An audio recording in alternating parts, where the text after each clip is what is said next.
terbatas kuasa-Mu Tuhan. Semua dapat Kau lakukan.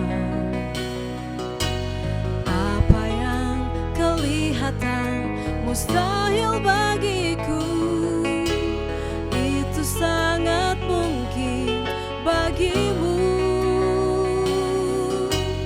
Tak terbatas kuasa-Mu Tuhan. Semua dapat Kau lakukan. Apa yang kelihatan mustahil bagiku, itu sangat mungkin bagimu. Di saat ku tak berdaya, kuasa-Mu yang sempurna. Ketika ku percaya, mujizat itu nyata. Bukan karena kekuatan, namun Roh-Mu ya Tuhan. Ketika ku berdoa, mujizat itu nyata.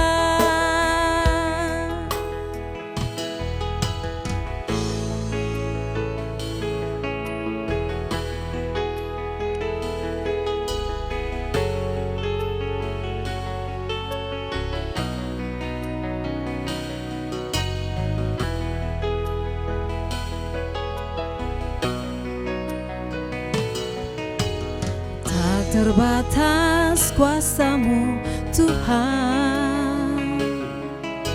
Semua dapat Kau lakukan. Apa yang kelihatan mustahil bagiku, itu sangat mungkin bagimu. Di saat ku tak berdaya, kuasa-Mu yang sempurna.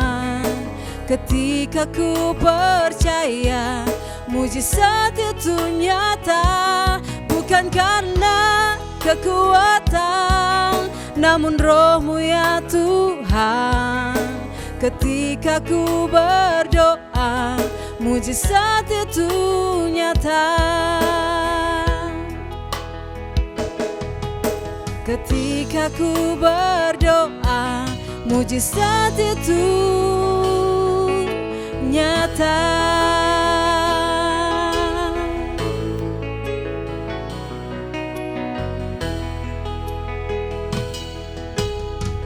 Dalam nama Bapa dan Putra dan Roh Kudus. Amin. Salve umat Kristiani Katolik yang terkasih dimanapun Anda berada. Berjumpa lagi dengan saya Yuli Giawa dalam program Pelita Kasih. Dalam perjumpaan kali ini kita akan membahas sebuah tema yang tentunya memiliki hubungan yang sangat erat dalam kehidupan kita sehari-hari, teristimewa dalam kehidupan lingkungan keluarga. Kita akan mendalami sebuah tema tentang iman yang hidup dalam keluarga. Ya. Dan tema ini akan kita bahas tentunya dengan narasumber yang sudah hadir pada saat ini di studio bersama saya, Pastor Roni Singal, sebagai Pastor Paroki Santo Kristoforus Gorontalo. Untuk itu kita langsung menyapa beliau. Salve Pastor. Salve. Apa kabar Pastor? Luar biasa. Ya, luar biasa, sehat. Ya. Selalu Benar, semangat benar. dalam tugas pelayanan. Terima Baik kasih. Pastor, terima kasih sebelumnya karena Pastor berkenan hadir bersama kami di studio untuk menyapa umat Kristiani Katolik yang terkasih dimanapun berada saat ini. Seperti yang sudah saya sampaikan tadi, saat ini kita mengulas sebuah tema yang tentunya memiliki hubungan yang sangat erat dengan kehidupan umat Kristiani Katolik, khususnya dalam kehidupan berkeluarga. Iman yang hidup dalam Keluarga, ya.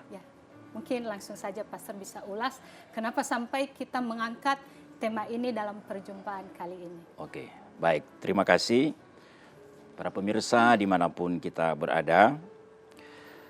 Jadi tema tentang iman yang hidup dalam keluarga yang hendak diulas ya. Oke. Tentu pertanyaan pertama muncul.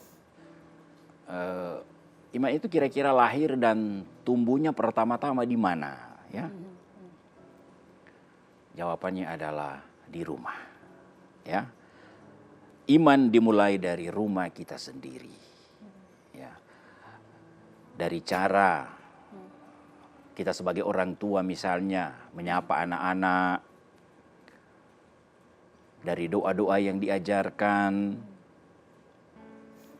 dan bagaimana misalnya sebagai pasangan suami istri di dalam keluarga selalu saling menghargai dan mengasihi satu dengan yang lain. Dalam Konsili Vatikan kedua, ya, dikatakan bahwa gereja adalah ecclesia domestika, ya, artinya gereja rumah tangga. Ya. Maksudnya tempat paling dasar dan paling awal di mana anak-anak belajar mengenal Tuhan. Ya. Tidak lain adalah di rumah mereka sendiri. Ya. Anak-anak atau satu keluarga itu belajar tentang kasih misalnya, itu bukan nanti dari teologi atau ilmu tentang ketuhanan, tapi justru misalnya dari cara orang tuanya, ayah dan ibunya itu saling mengasihi, termasuk juga saling memaafkan jika terjadi kesalahan di dalam keluarga itu. Nah, anak-anak misalnya juga belajar tentang bagaimana pengharapan, ya. Bagaimana juga keluarga itu belajar tentang apa artinya tetap setia untuk terus berjuang, terutama di dalam kesulitan, ya, yang dihadapi dalam satu keluarga. Nah, dalam Injil Lukas pasal 2 ayat 52 itu dikatakan bahwa Yesus bertambah besar dan bertambah hikmahnya di hadapan Allah dan manusia. Dan itu terjadi di Nazaret, di rumah kecil mereka yang sederhana, bersama dengan kedua orang tuanya, Yusuf dan Maria. Nah, di dalam keluarga itu kita tahu bersama bahwa misalnya sebagai ibu, Maria itu apa saja yang ia alami itu, ia selalu menyimpannya di dalam hati untuk kemudian direnungkan, dicari maknanya, apa maksud Tuhan lewat peristiwa yang terjadi atau sementara dia atau mereka hadapi sebagai satu keluarga. Begitu juga sebagai kepala keluarga Yusuf, ya.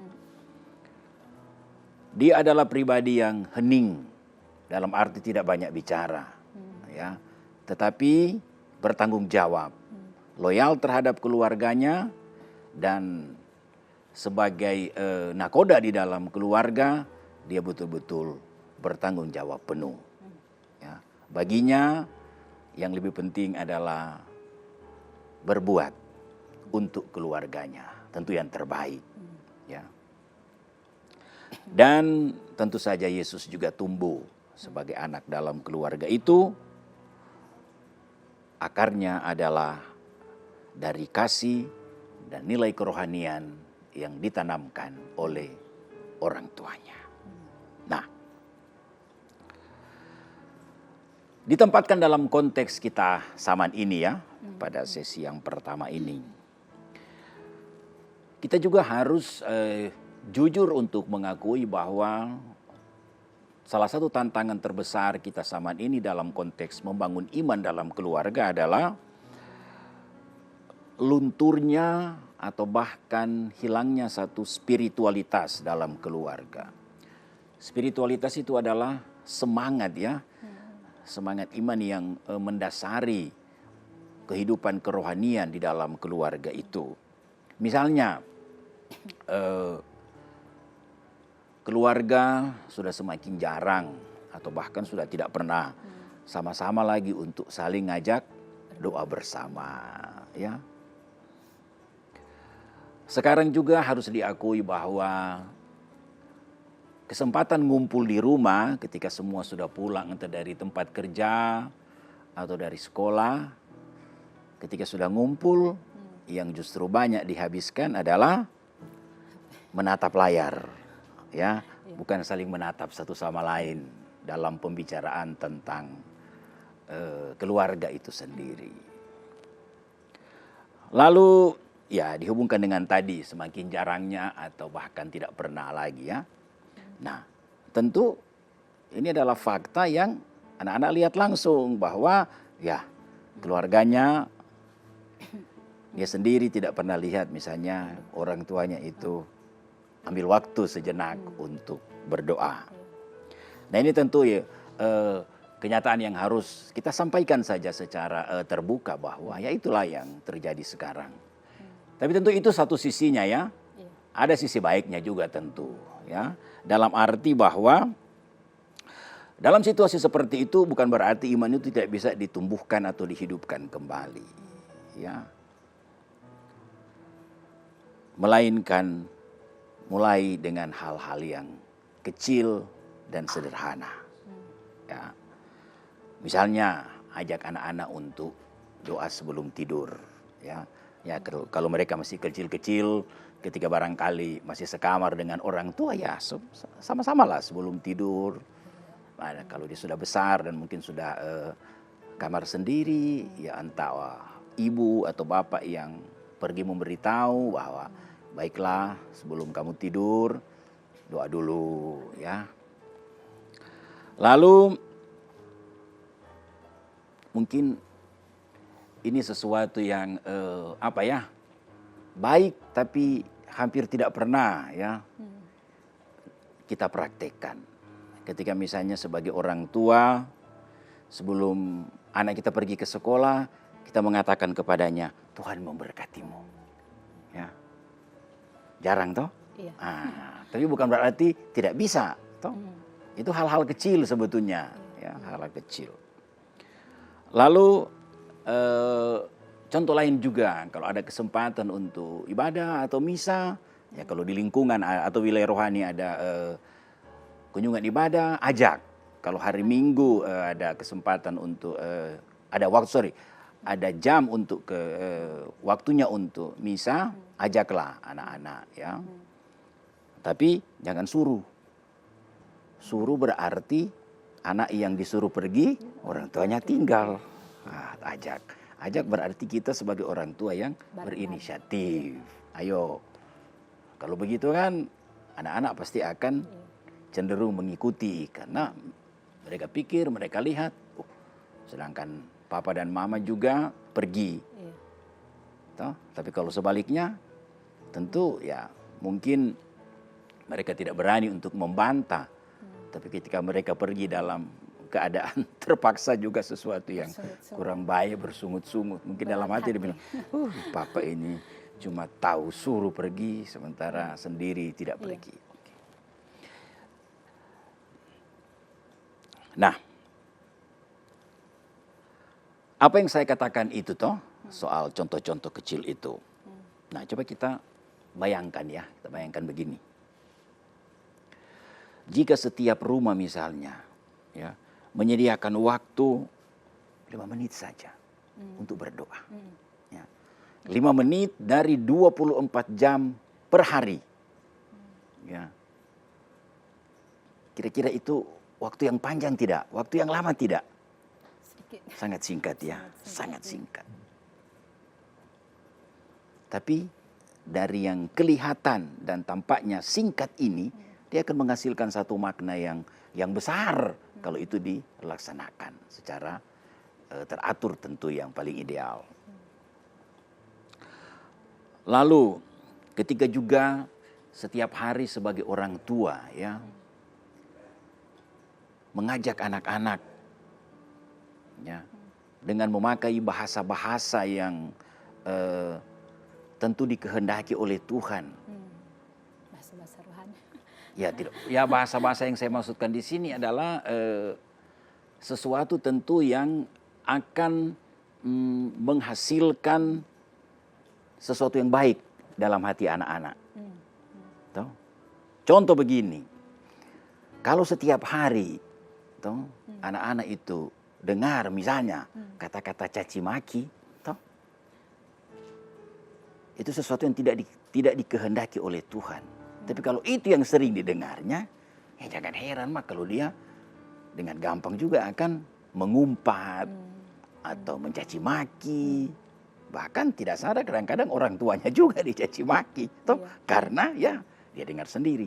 Tapi sebaliknya kalau kata-kata dalam percakapan sehari-hari adalah sebut saja bahasa-bahasa Tuhan ya. Berarti yang berkaitan dengan kelembutan, keramahan, kebaikan, kesopanan, ya kan? Tentu juga ya, sebagai anak-anak dia pasti akan jadi pribadi juga yang bertutur kata sopan, ya, tidak kasar, tidak gampang membantah, ya kan? Nah, gitu maksudnya. Maka tentu kalau yang kita bayangkan ini bisa terlaksana, maka saya kira bangsa kita ini akan dipenuhi dengan keluarga-keluarga yang kuat dalam iman dan penuh kasih dalam menjalankan kehidupan keluarga masing-masing. Iman itu tumbuh seperti benih yang harus juga dirawat setiap hari. Gitu. Nah, rumah kita, keluarga kita adalah ladang tempat benih itu tumbuh. Ya. Seperti dikatakan di awal tadi bahwa iman itu awalnya lahir dan tumbuhnya bukan di gereja. Tapi justru di keluarga kita masing-masing. Gereja adalah kelanjutan ya. Di mana sesudah bertumbuh, lahir bertumbuh dalam keluarga lalu dilanjutkan di dalam gereja. Tentu lewat peribadatan resmi atau liturgi-liturgi yang dilaksanakan di gereja yang dihadiri tentu oleh keluarga-keluarga itu sendiri. Nah, karena itu yang pertama-tama harus dilakukan adalah mulai. Ya. Jangan sampai hanya berhenti di konsep atau dibayangkan, tapi harus bahasa sekarang harus segera eksekusi, melangkah. Ya, tidak usah melangkah langsung melakukan satu lompatan yang besar untuk memulai hal yang satu ini, tapi mulailah dengan langkah yang kecil.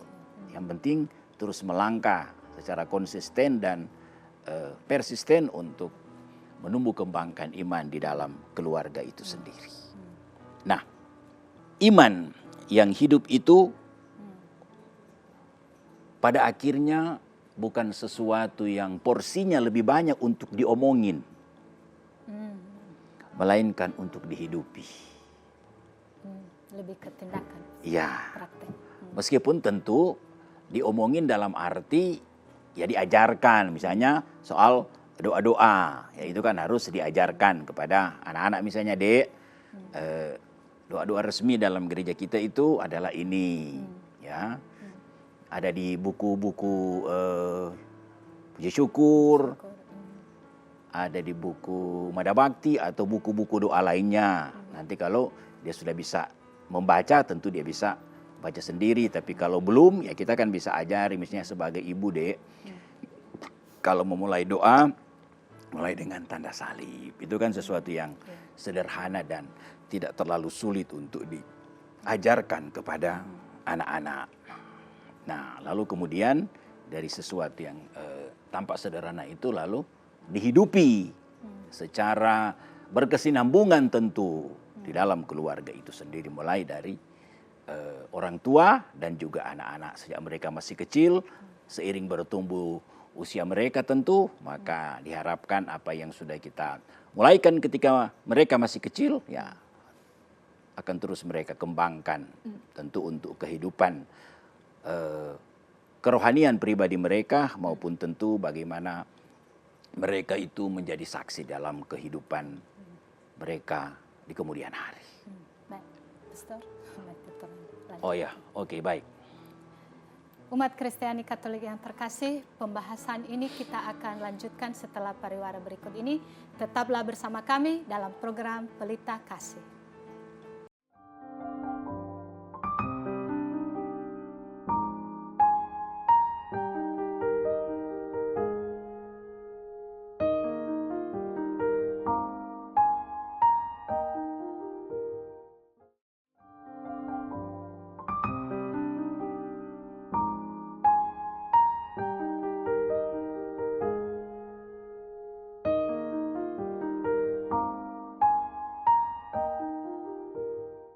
Umat Kristiani Katolik yang terkasih, terima kasih karena Anda masih setia bersama kami dalam program Pelita Kasih. Kita akan lanjutkan tentang pembahasan kita pada saat ini tentang iman yang hidup dalam keluarga.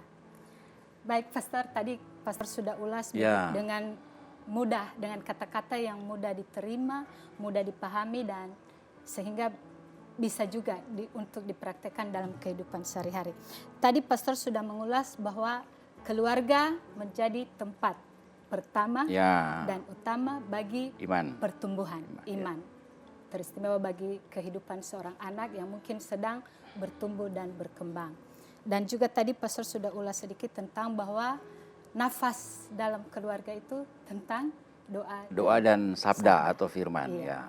Mungkin Pastor bisa iya betul, kita lagi ada dalam tema itu ya.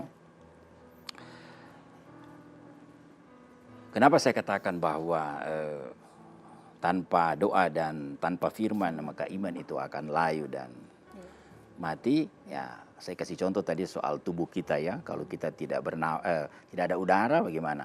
Kita tentu akan kesulitan untuk bernapas. Begitu juga kalau kita tidak makan.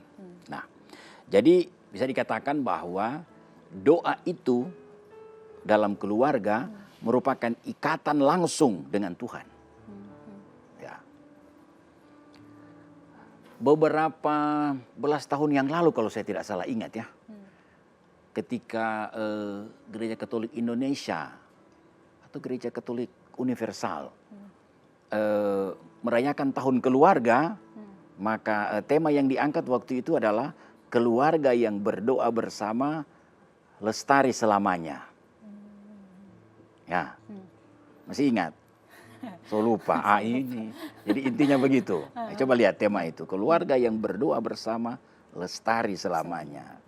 Jadi ketika merenungkan tahun keluarga, justru diangkat tema bahwa keluarga yang selalu menyediakan waktu untuk doa bersama itu akan lestari selamanya. Mengapa? Karena doa itu membuat keluarga itu akan menyadari bahwa mereka tidak berjalan sendiri. Ya. Ada Tuhan yang akan selalu hadir. No? Ada, ingat tidak satu cerita inspiratif ya? Tentang seseorang yang katanya dia lagi merenungkan tentang perjalanan hidupnya. Ya. Lalu dia mulai hitung-hitung.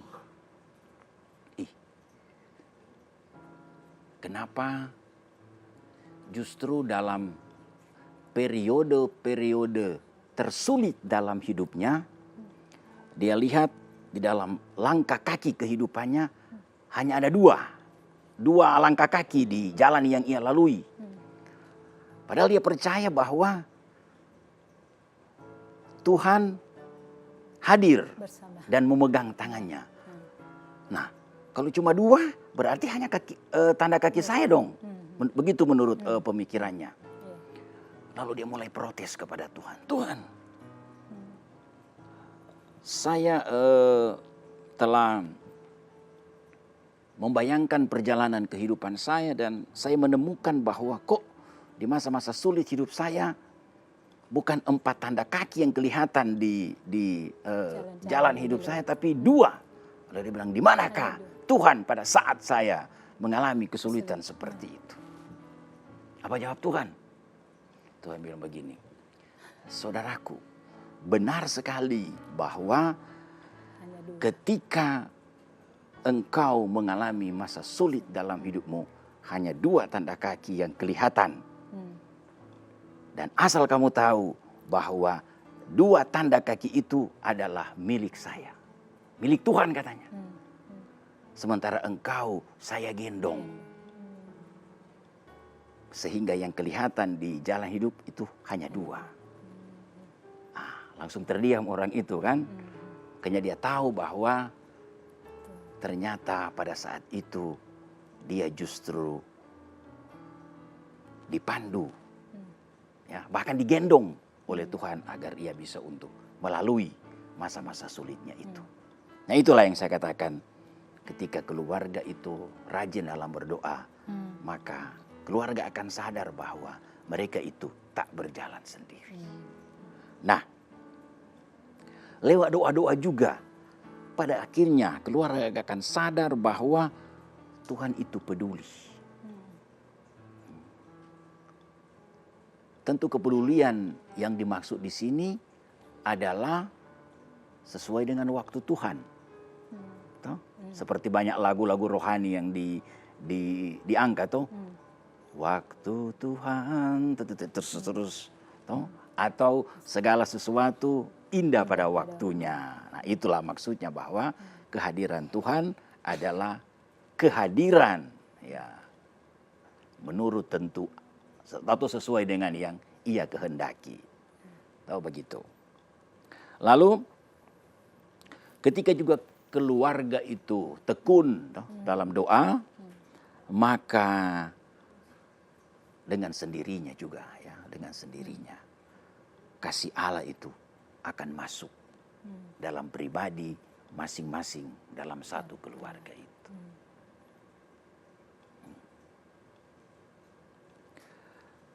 Dan ketika kita berdoa dalam satu keluarga, tidak usah membuat doa yang rumit-rumit, yang panjang-panjang. Ya. Seperti kata Yesus juga kan dalam Injil, kalau kamu berdoa tidak perlu bertele-tele. Ya, Bapa di surga sudah tahu apa yang engkau minta dan engkau kehendaki, ya, engkau butuhkan. Ya. Karena itu mulailah misalnya dengan doa sederhana sebelum makan. Satu dua kalimat lah ajarkan kepada anak-anak. Dek, sebelum makan mulailah dengan satu dua kalimat. Bersyukur atas rezeki, bersyukur atas makanan, dan mohon berkat agar makanan itu bisa memberi kekuatan untuk kita melaksanakan tugas. Ya, Oke. Begitu juga doa malam sebelum tidur. Ya. Pagi-pagi ketika anak itu akan bangun untuk memulaikan aktivitas, entah mempersiapkan diri ke sekolah atau lain-lain, ajarkan juga untuk mulai dengan doa. Bukan mulai dengan apa kira-kira? Anak-anak maksud saya. Hah? Bermain. Ya, yang diingat pertama adalah HP. Tapi ini bukan cuma soal anak-anak juga, kadang-kadang juga sebagai ayah dan ibu ketika pagi-pagi langsung teringat, apa agenda saya hari ini? Apa bos sudah suruh hari ini? Apa ini? Ya. Padahal ada satu hal sederhana yang sebaiknya justru dilakukan. Ya. Bayangkan Tuhan sudah lindungi kita dalam tidur kita, pagi-pagi kita bisa bangun lagi. Bersyukurlah ya, terima kasih untuk hari baru yang Tuhan telah berikan. Mohon berkat untuk seluruh kegiatan dan aktivitas hari ini. Kan doa-doa singkat, sederhana, tidak bertele-tele, ya kan? Tapi intinya jelas. Ya. Begitu juga doa rosario, ya. Doa yang populer ya, ini termasuk doa yang populer ya. Devosi yang populer bisa dikatakan. Doa rosario kan tidak harus hanya didoakan ketika bulan rosario itu datang, bulan Mei atau bulan Oktober, melainkan baiklah kalau itu juga dilaksanakan di rumah di luar dari kedua bulan itu, ya kan? Nah, apa yang hendak dikatakan juga pada poin yang kedua ini soal doa adalah nafas dari iman itu sendiri selain sabda atau firman. Yang penting adalah konsistensi dan ketulusan. Ya. Tantangan sekaligus juga ya penyakit dalam tanda petik yang sering melanda keluarga adalah panas-panas tai ayam. Ya, diumpamakan ya. Iya, betul. Ya. Kalau bahasa Inggrisnya itu the lukewarm family is the devil's pet. Artinya ya keluarga yang ya Laulah. laula atau panas-panas tayang begitu adalah sahabat setan. Ya, itu terjemahan Indonesia dari ungkapan bahasa Inggris tadi itu. Konsisten dan persisten. Ya, harus terus-menerus dan memang berkesinambungan dan ya seperti kata tadi, jangan hanya panas-panas di awal, lama-lama dingin, lama-lama membeku, ya sudah. Kalau sudah beku seperti es, harus dicairkan lagi, perlu proses lagi. Lalu ketulusan juga ya, tulus. Ketulusan berarti kegiatan doa yang dilaksanakan dalam keluarga itu memang lahir, bukan terlebih. Karena misalnya bagi anak-anak, salah-salah. Mama yang suruh, kalau papa yang suruh, kalau tidak nanti dimarah lagi. Ya. Melainkan ketika doa itu dilaksanakan dengan ikhlas, maksudnya adalah mau mengajak kepada anak-anak terutama agar ketika ia berdoa memang bukan terlebih karena itu disuruh, tetapi karena menjadi bagian dari perkembangan dan pertumbuhan imannya. Itu maksudnya. Anak-anak tidak akan lupa kalau ayahnya itu pernah ngajarinya dia berdoa. Ya, tidak akan lupa. Karena itu contoh dan teladan itu penting, tapi itu nanti dalam sesi berikutnya ya. Nah, itu yang pertama ya, doa. Ada dua toh, doa dan sabda atau firman. Sabda Tuhan itu pelita dalam langkah keluarga. Ada dua lagu toh. Sabdamu adalah pelita dalam hidupku. Ya. Dalam Mazmur 119 ayat 105 itu dikatakan, betul tadi baru dikatakan. Firmanmu adalah pelita bagi kakiku dan terang bagi jalanku. Nah, firman Tuhan atau sabda Tuhan menjadi cermin hidup dan kompas moral bagi keluarga. Bagaimana keluarga bisa untuk menjadikan sabda Tuhan itu bagian dari hidupnya? Pertama-tama, mulailah misalnya dengan satu ayat kitab suci setiap hari. Sekarang kan semakin dipermudah ya, bahwa Alkitab itu bukan hanya berupa buku fisik ya, tapi juga sudah ada dalam bentuk elektronik, dalam bentuk aplikasi di handphone. Ya. Jadi kalau setiap hari misalnya orang tua ngajak dalam satu pertemuan keluarga, lalu dibacakan satu ayat, lalu itu yang dijadikan sebagai inspirasi untuk hari itu luar biasa. Bahkan tidak usah setiap hari satu ayat. Satu ayat pun direnungkan dalam satu minggu juga, tidak masalah. Agar betul-betul ayat itu akan semakin diinternalisasikan atau dibatinkan di dalam hati masing-masing anggota keluarga. Gitu. Lalu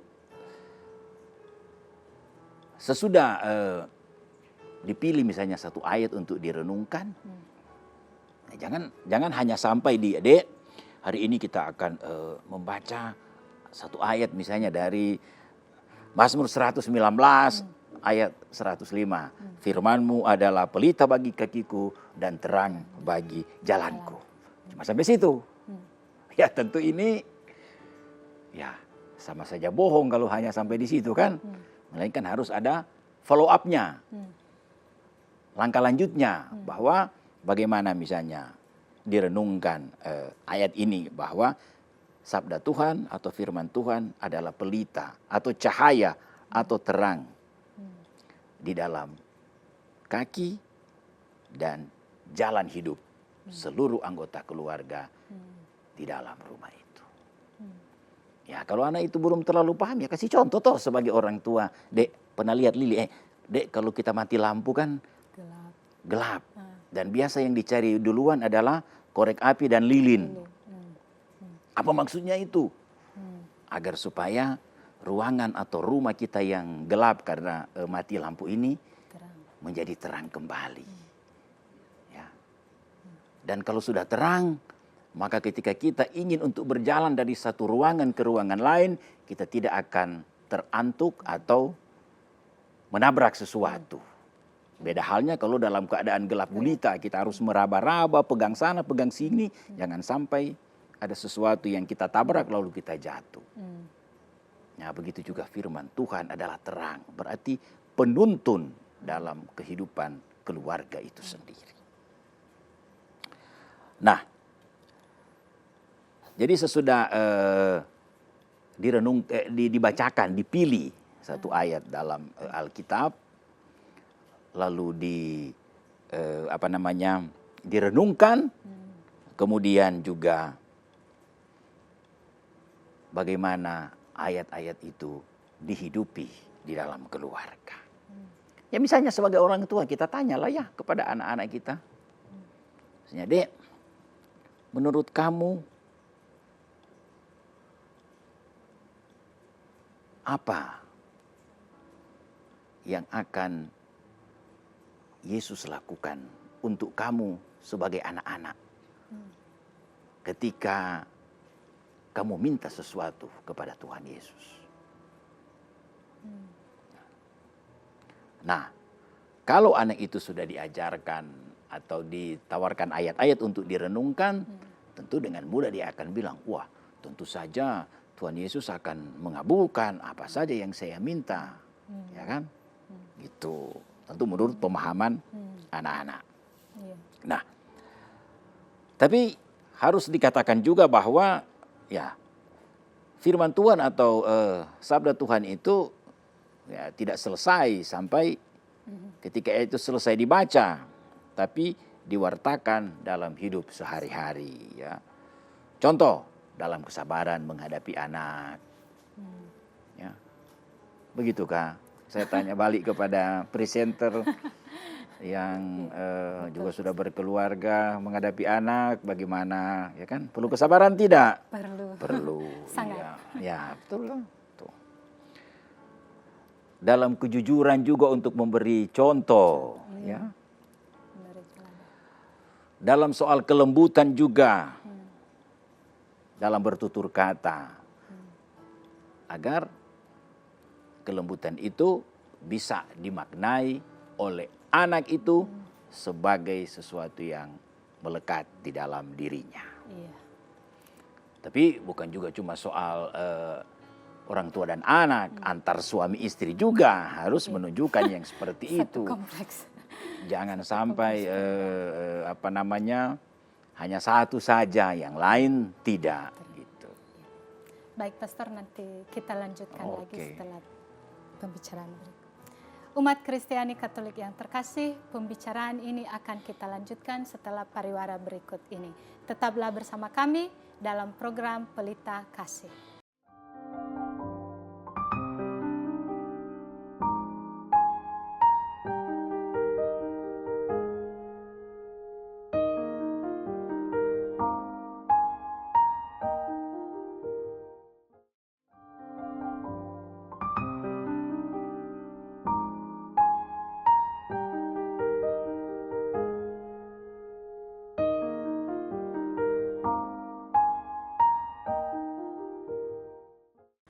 Umat Kristiani Katolik yang terkasih, terima kasih karena Anda masih setia bersama kami dalam program Pelita Kasih.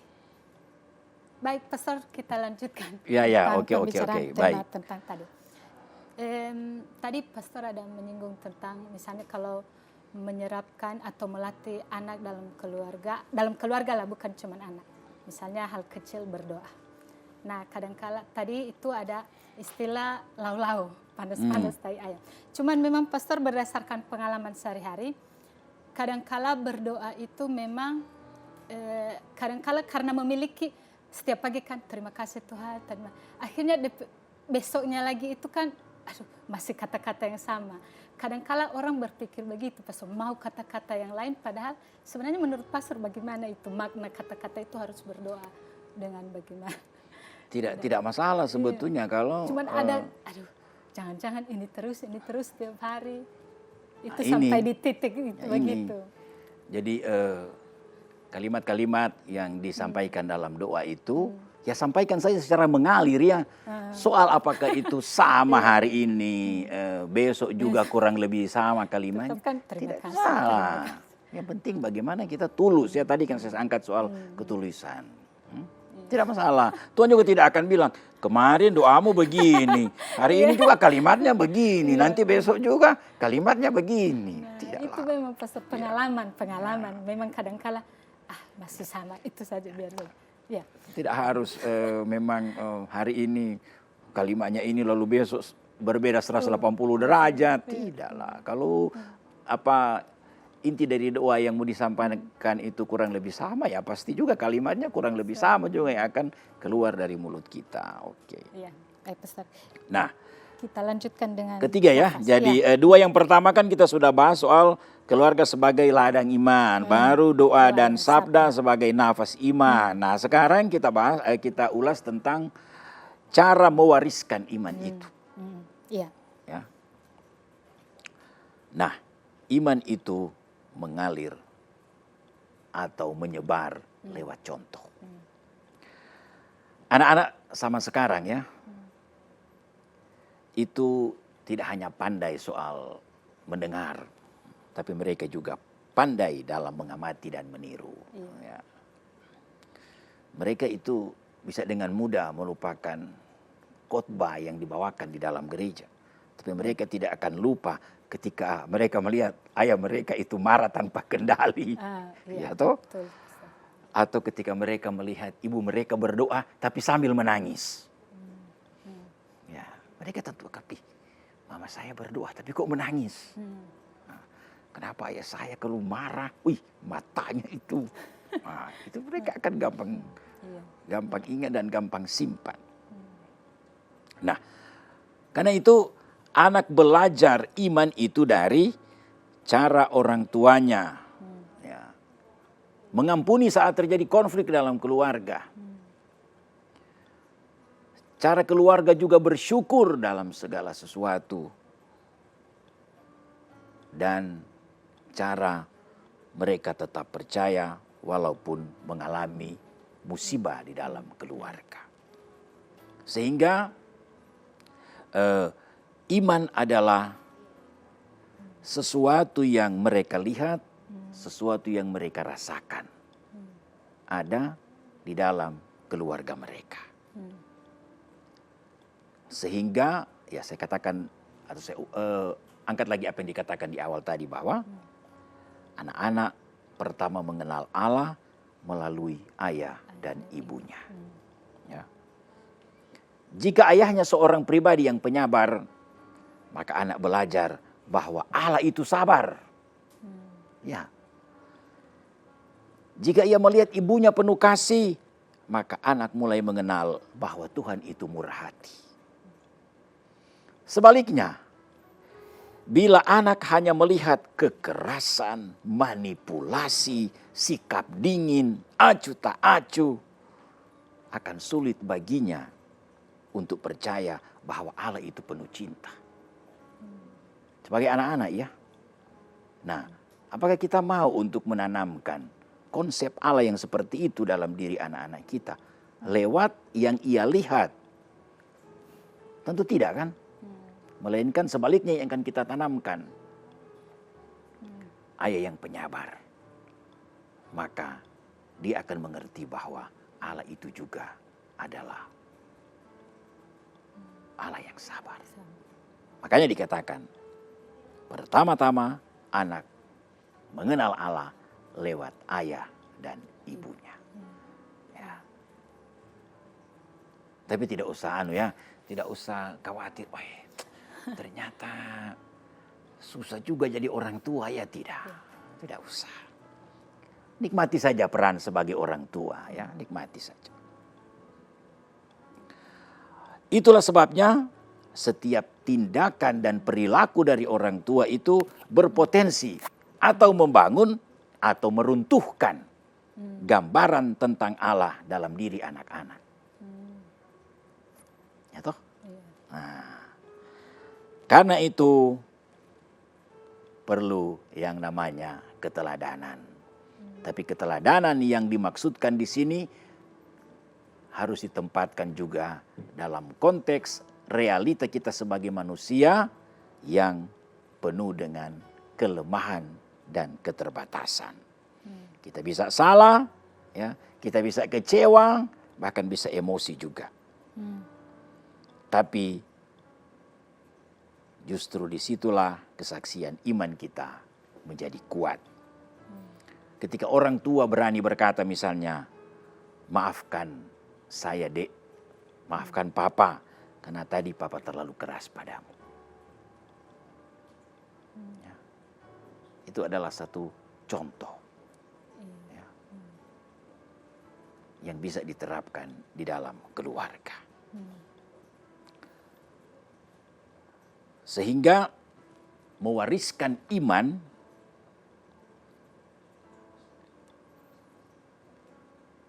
pada akhirnya yang paling pas bukan lewat ceramah, tapi lewat tindakan nyata.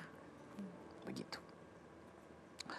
Dan yang paling terakhir adalah membangun keluarga yang kuat dalam iman di tengah zaman sekarang. Ya. Tentu kita harus tempatkan juga bahwa pembicaraan soal iman ini terjadi dalam zaman kita sekarang ya, zaman digital ya, penuh tantangan juga. Kadang-kadang moralitas semakin kabur, media sosial yang tidak terkendali, bahkan ada nilai-nilai iman yang mulai dianggap kuno, usang.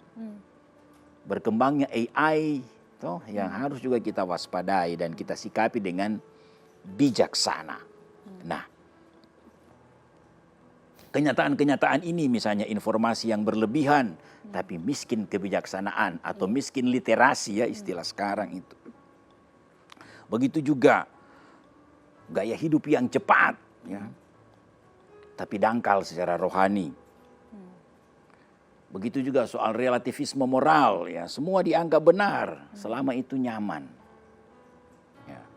Anak-anak muda juga mengalami krisis identitas dan kehilangan makna hidup. Ya, orang tua juga ada kalanya juga kewalahan membimbing karena dunia bergerak terlalu cepat. Nah, dalam situasi seperti ini, apa yang harus dilakukan? Kembali lagi bahwa tema ini diangkat dalam kaitan dengan keluarga. Dan kalau omongin soal keluarga berarti kembali ke titik awal bagaimana keluarga itu berawal, yaitu penerimaan sakramen perkawinan. Ya. Sakramen perkawinan bukan hanya soal pemberkatan nikah sehingga orang tahu, oh mereka itu sudah sah sebagai suami istri. Ya, Pastor mungkin bisa membawa kita dalam doa. Oke. Sekalian mendoakan keluarga-keluarga yang ada di rumah pada saat ini. Baik. Mari berdoa dalam nama Bapa dan Putra dan Roh Kudus. Amin. Amin. Allah Bapa yang Maha Kasih, kami bersyukur atas penyertaan-Mu sepanjang perjalanan iman kami sebagai keluarga. Engkau telah memanggil kami untuk hidup dalam kasih, menghidupi sabda-Mu di tengah rumah tangga, dan menjadi saksi-Mu di dunia yang haus akan terang dan harapan. Ya Tuhan, kuatkanlah setiap keluarga yang berjuang menjaga kesatuan, yang mencoba setia dalam doa, dalam pengampunan, dan dalam pelayanan. Bimbinglah orang tua untuk menjadi teladan iman, dan bukalah hati anak-anak untuk mencintai Engkau sejak usia dini. Kami mohon curahkanlah Roh Kudus-Mu ke dalam setiap rumah, agar menjadi tempat di mana nama-Mu dimuliakan, kasih-Mu dirayakan, dan damai-Mu diwartakan. Semoga keluarga-keluarga kami dimanapun berada menjadi pelita kasih yang bersinar di tengah kegelapan zaman, dan menjadi ladang subur bagi benih-benih panggilan suci. Kami mohon semuanya ini dengan pengantaraan Yesus Kristus Tuhan dan Juru Selamat kami. Amin. Amin. Dalam nama Bapa dan Putra dan Roh Kudus. Amin. Baik, sekali lagi terima kasih Pastor. Sama-sama. Sudah berkenan menjadi Ya. narasumber dalam perjumpaan kali ini. Semoga lewat tema yang dibahas hari ini, keluarga-keluarga yang ada di rumah senantiasa selalu dikuatkan dan menjadi keluarga yang kuat di dalam menjalani kehidupan sehari-hari. Terima kasih. Umat Kristiani Katolik yang terkasih, terima kasih karena Anda senantiasa selalu setia bersama kami dalam program Pelita Kasih. Saya Yuli Giawa bersama semua kru yang bertugas pamit undur diri. Tuhan Yesus memberkati.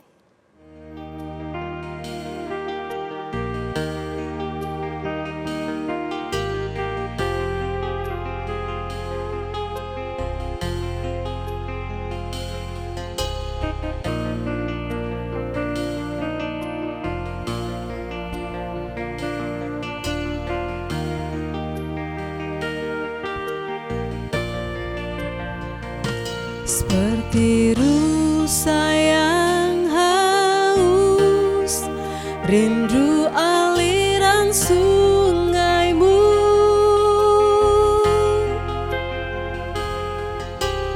Hatiku tak tahan menunggumu.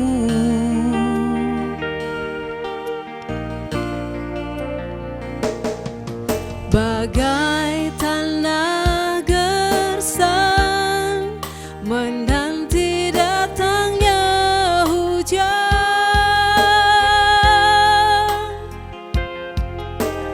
begitupun jiwaku, Tuhan.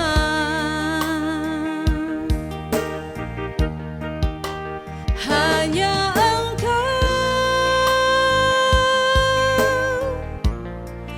pribadi yang mengenal hatiku, tiada yang tersembunyi bagimu. Suruh isi hatiku, kau tahu, dan bawaku untuk lebih dekat lagi padamu. Indah dalam dekapan, indahnya kasih-Mu.